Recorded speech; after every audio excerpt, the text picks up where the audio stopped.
Hi everyone, my name is Lia and welcome to the kitchen. We just celebrated St. Patrick's Day a few days ago, and if you saw my video last week, I made some great corned beef and cabbage.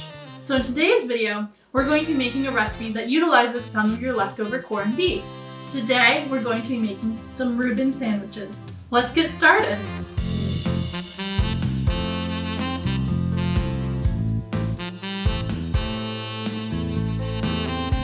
For this recipe, we'll start off by making a homemade Thousand Island dressing for our sandwich that uses mayonnaise, ketchup, chili powder, onion, relish, and some black pepper. And then to assemble the rest of our sandwich, we have some rye bread, sauerkraut, your corned beef of course, Swiss cheese, and some butter. Begin by chopping a small piece of onion, cutting it into slices, and finely dicing it. Measure 1 tablespoon of the finely diced onion and add to a small bowl. Add a half cup of mayonnaise to the bowl, followed by 2 tablespoons of ketchup, 2 tablespoons of sweet pickle relish, a half teaspoon of black pepper, and a half teaspoon of chili powder.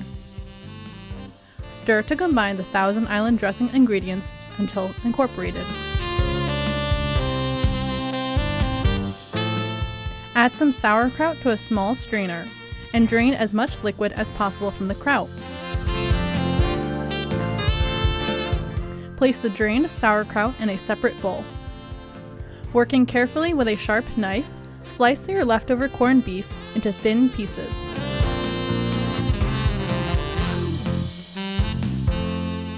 Lay out 4 pieces of rye bread on a tray. Place a slice of Swiss cheese on top of each piece of bread.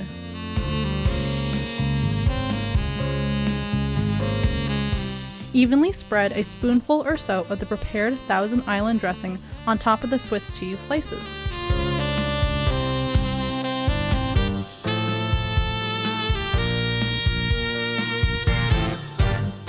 Next, place the sliced corned beef on top of the dressing in an even layer, covering the entire area.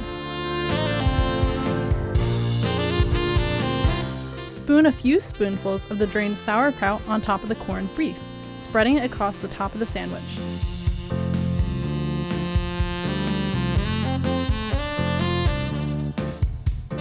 Evenly spread another spoonful or so of the prepared Thousand Island dressing on top of the sauerkraut.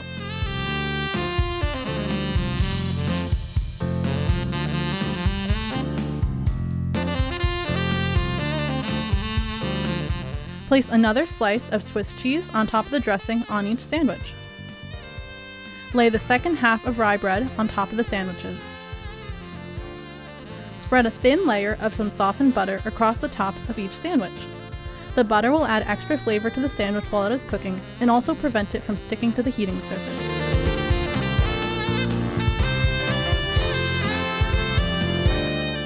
Place the Reuben on a heated panini grill, butter side down. Spread another thin layer of butter across the exposed top of the sandwiches. Close the panini press and allow the Reubens to heat up and the cheese to melt for about 5 minutes, checking for doneness along the way. Open the panini press when the sandwich is done heating to your liking and remove and set aside.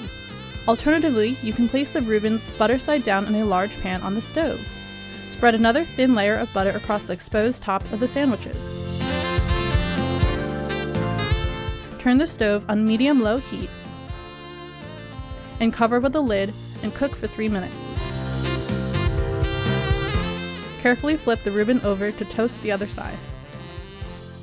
We have finished making our Reuben sandwiches. Do you know, when making these sandwiches, I use store-bought sauerkraut. However, about 1.5 years, 2 years ago, I made some homemade sauerkraut, so if you have the time, you definitely should do that for your sandwich. When you serve and enjoy these sandwiches, feel free to serve with your favorite sides such as pickles, chips, potato salad, whatever you would like best. If you're interested in my recipe for these Reubens, you can click the link in the description box below to visit my website, lianoellecooking.com. There you'll find all my recipes written out, photos, videos, and more. If you like this video, please be sure to give it a big thumbs up and hit that subscribe button for more delicious recipes.